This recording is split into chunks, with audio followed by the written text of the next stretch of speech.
In the year 65 AD, when a Vestal virgin was a living goddess in Rome, the revered Cornelia vanished from the eternal flame, her disappearance sparking religious terror and the assumption of a live burial for her sins. Nearly 1,800 years later, a sewer collapse rips open the ground, revealing a gilded chamber sealed from the world. Inside, archaeologists find not the single skeleton of a shamed priestess, but a tragic tableau of three, turning a tale of broken vows into an ancient murder mystery.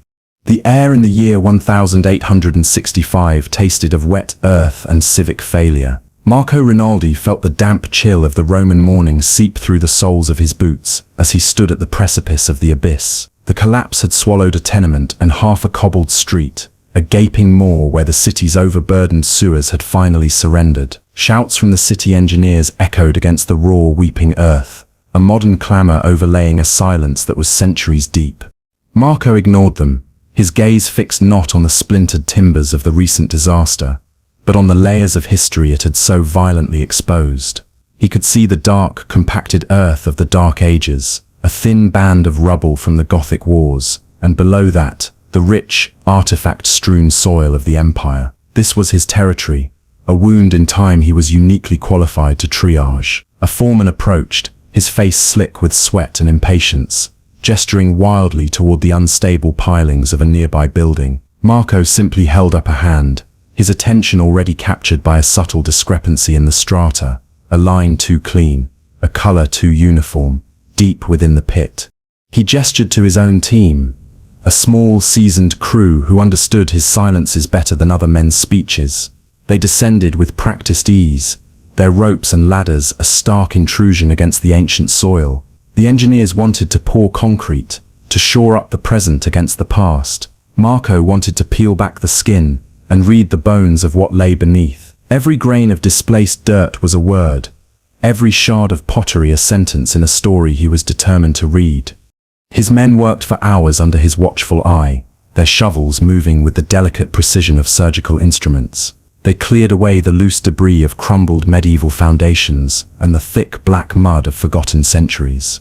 The line that had caught Marco's eye slowly resolved into a definite edge, a thing of impossible geometry in the organic chaos of the sinkhole.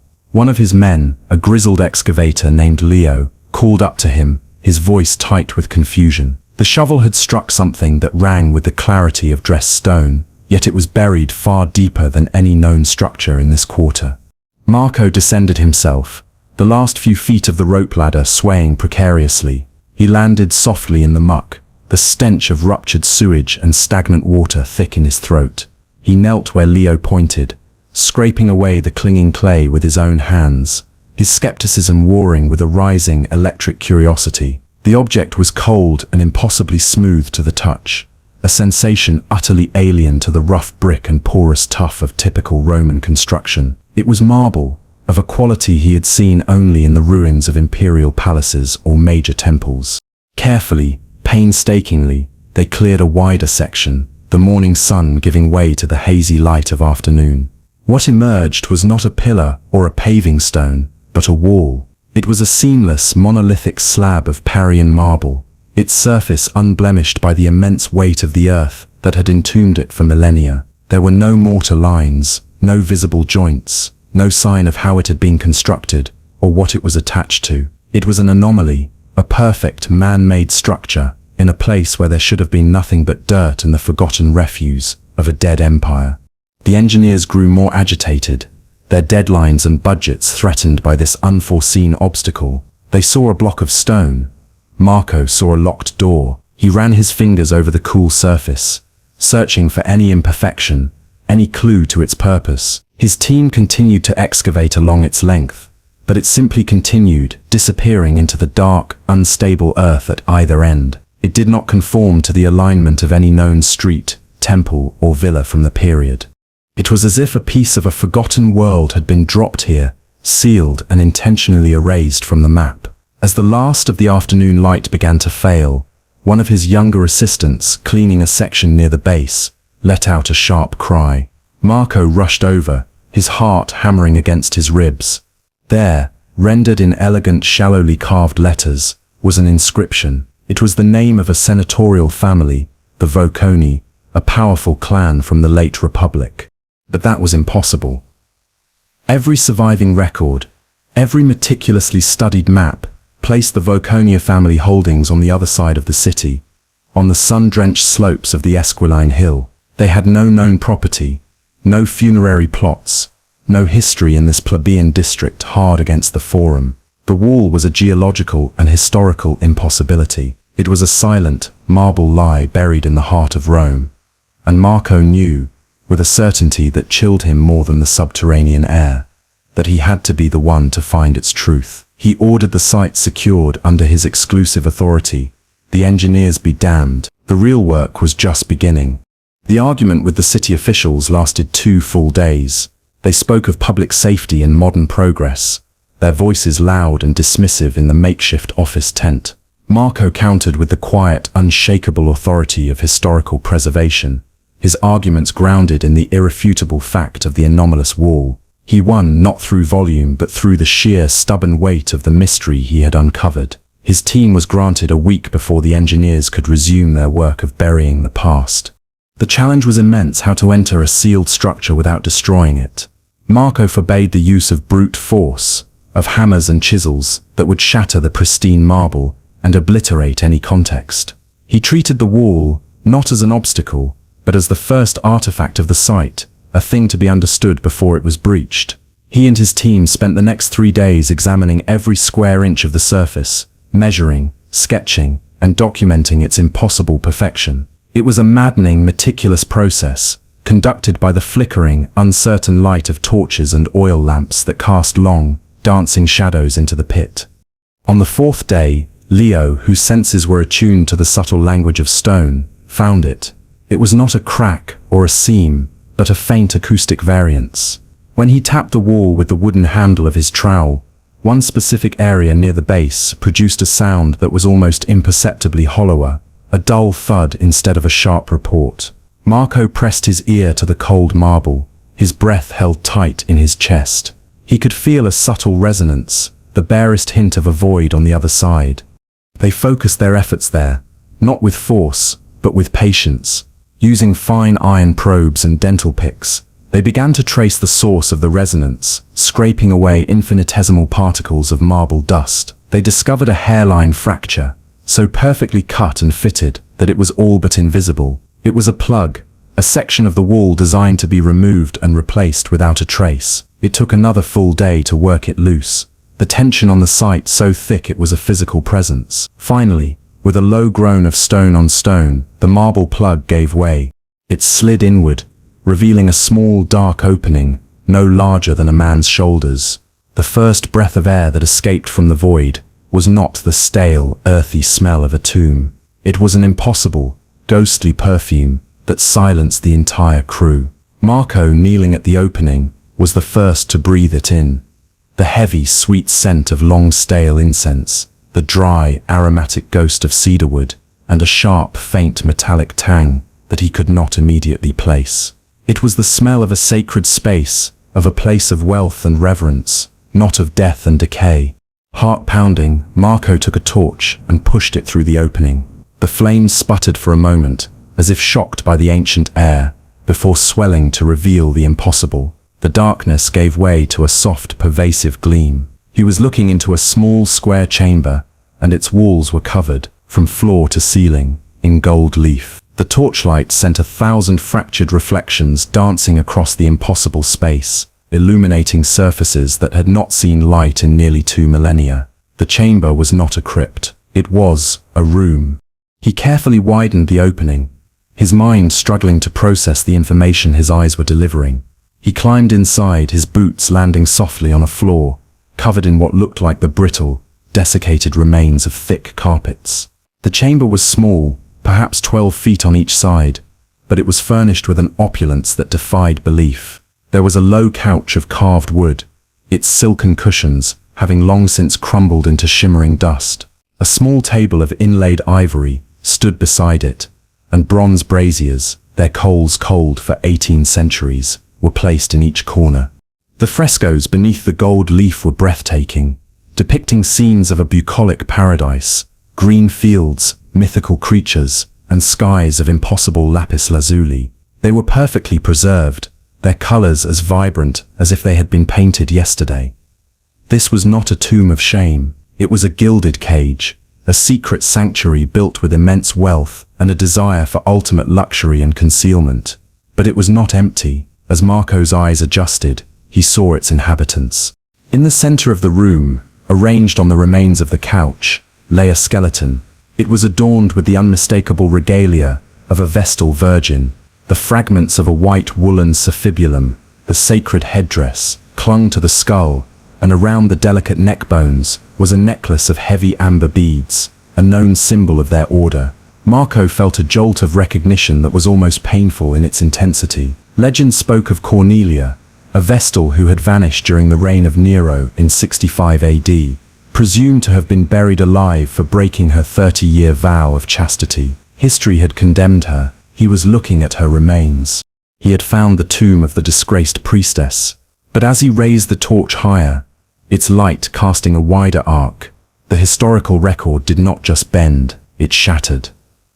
Cornelia was not alone. Lying beside her, with one skeletal arm thrown protectively over her, was the skeleton of a large, powerfully built man. His bones were heavy and long, suggesting a man of great physical strength, and nestled between them, in the tragic, empty space of a final embrace, were the tiny, impossibly fragile bones of a small child. The first major twist of the discovery struck Marco with the force of a physical blow. This was not the tomb of a lone, dishonored Vestal. It was a family sepulchre, a hidden grave holding not one skeleton, but three, and the story of religious punishment had just become a profound and terrible murder mystery.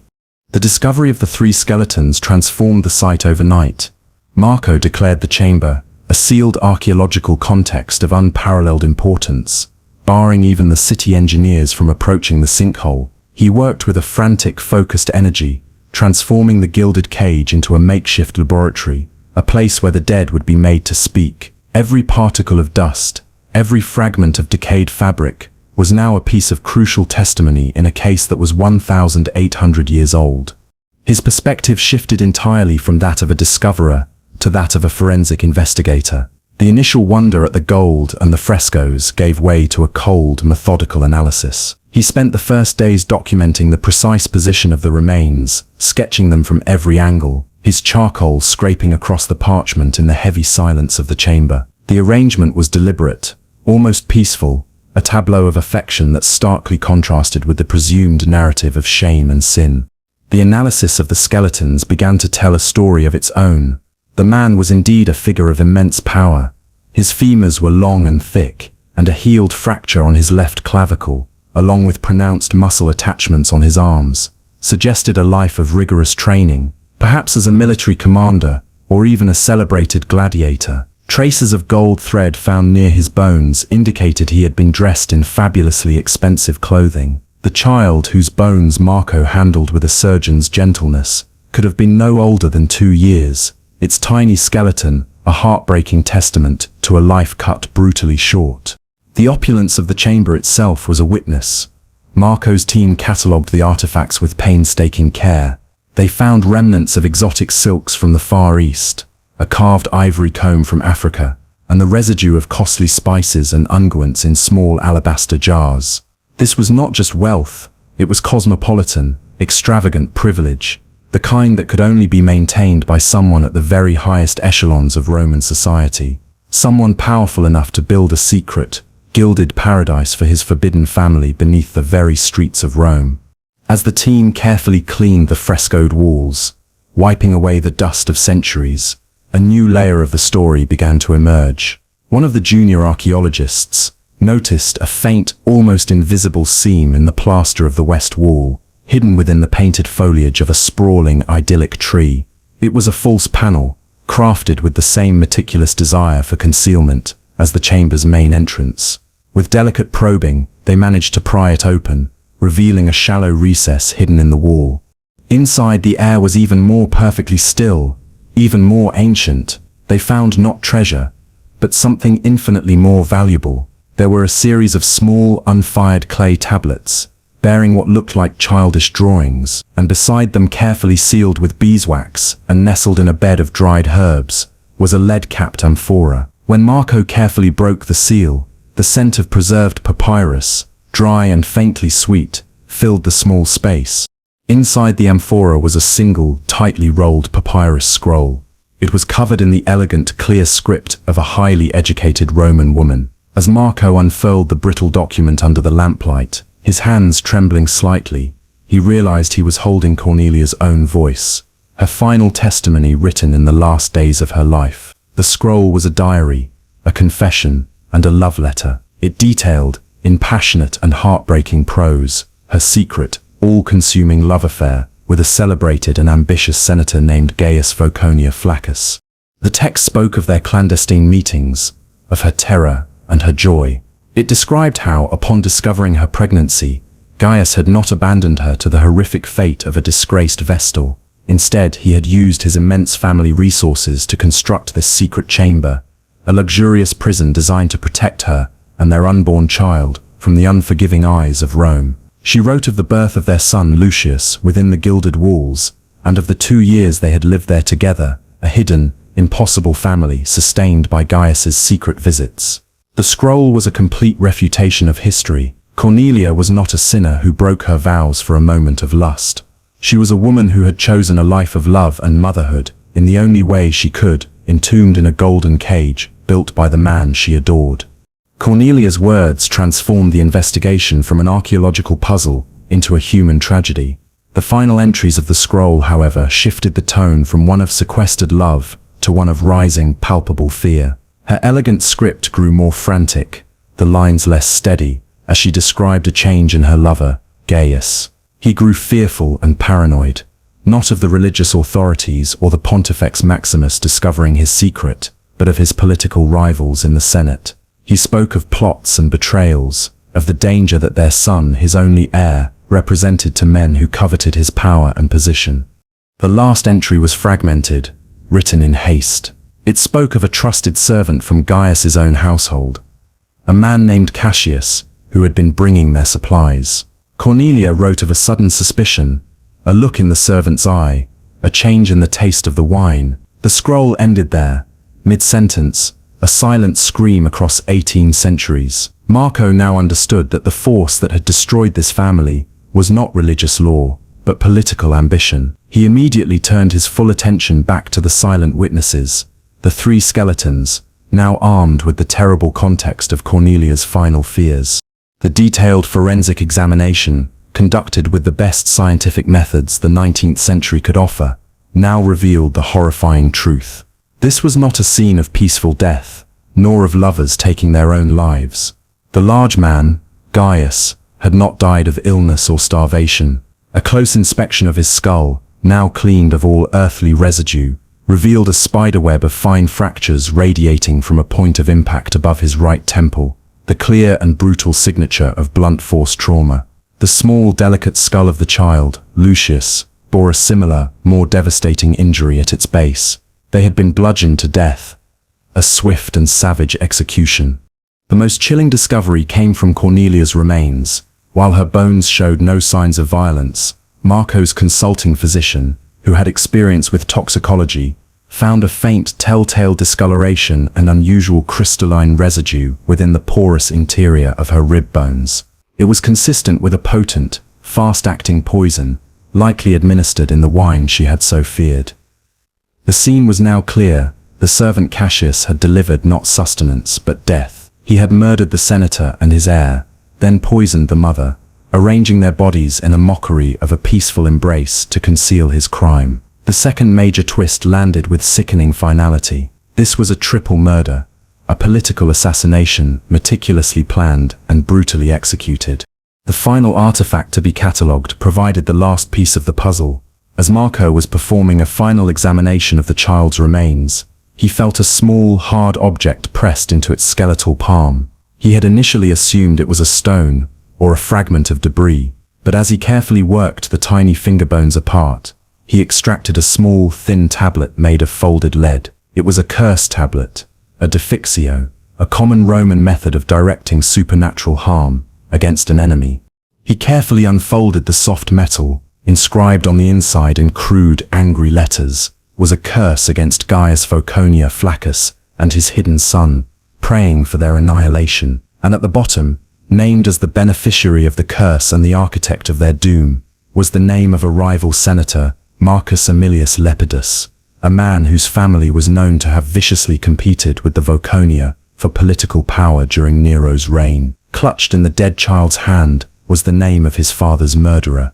Marco stood at the entrance to the Golden Chamber, the cool air of the Roman evening on his face, the lead tablet heavy in his hand. He looked back at the tragic scene, now fully understood. He had not just corrected the historical record of a disgraced Vestal, he had uncovered an 1800-year-old conspiracy, a cold-blooded murder of a man, a woman, and their child, all to remove a political rival and his heir, while conveniently framing Cornelia for her own disappearance and supposed sacrilege. He held the proof that would transform her from a symbol of religious shame into the tragic victim of Rome's eternal, brutal games of power. He was preparing to reveal a truth that would not just challenge the legends of the past, but would shake the very foundations of Roman history.